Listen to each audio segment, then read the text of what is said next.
Today I'm going to show you how to transform old yoghurt pots into a trick or treat game, ready for tricksters coming to your house. You can fill the pots with sweets, candy, tins of spaghetti, slime, you name it, have fun. So the first thing we're going to do is cut a circular hand hole for a child to put their hand into the yoghurt pot. We're using a glass as a guide and using a sharp craft knife to cut the circular hole in the lid of the yoghurt pot. I've got 3 yoghurt pots so we can have 3 choices for the children coming trick or treating.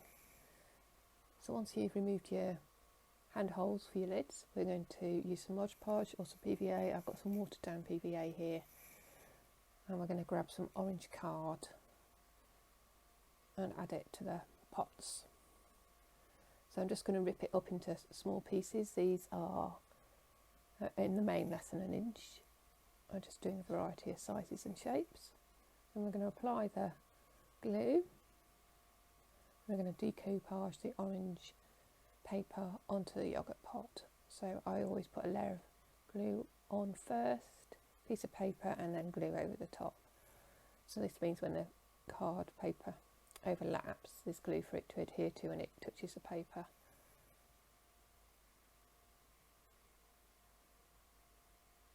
And you're just going to gradually build up all the way around the pot.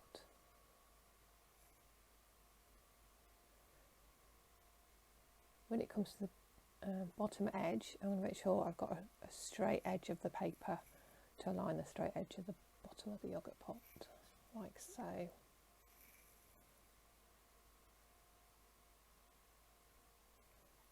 And you're just going to keep working your way around until you've completely covered the sides of the pot.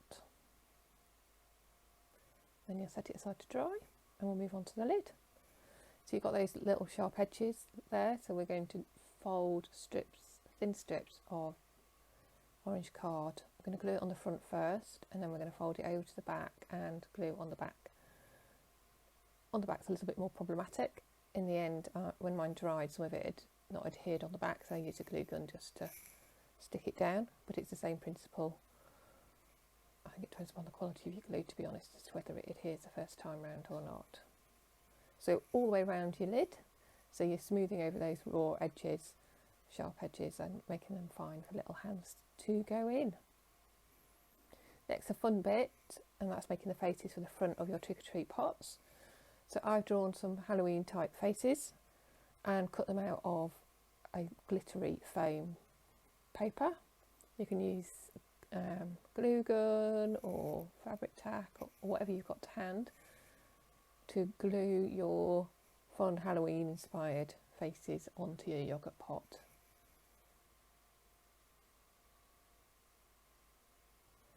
So this is a free downloadable on the blog, with a link in the description below if you don't fancy making your own faces up.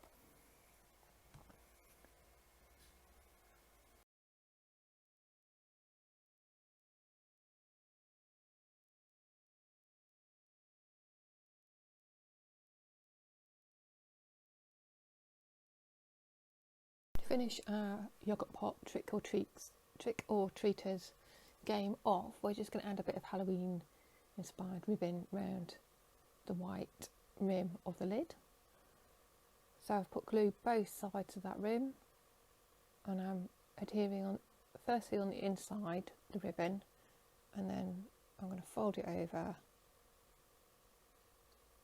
so that it goes onto the front as well. This just gives a nice crisp edge around the edge of your torn orange paper on the inside of the lid, just gives it a bit of a professional finish. So when that's done, you simply fill your yoghurt pot with your desired items and put the lid on. Then when trick and treatsters come to the house, you've got a fun Halloween game for them to play. I hope you like this quick and simple DIY project game. Click like and subscribe below for further upcycling sewing craft projects. Thanks for watching.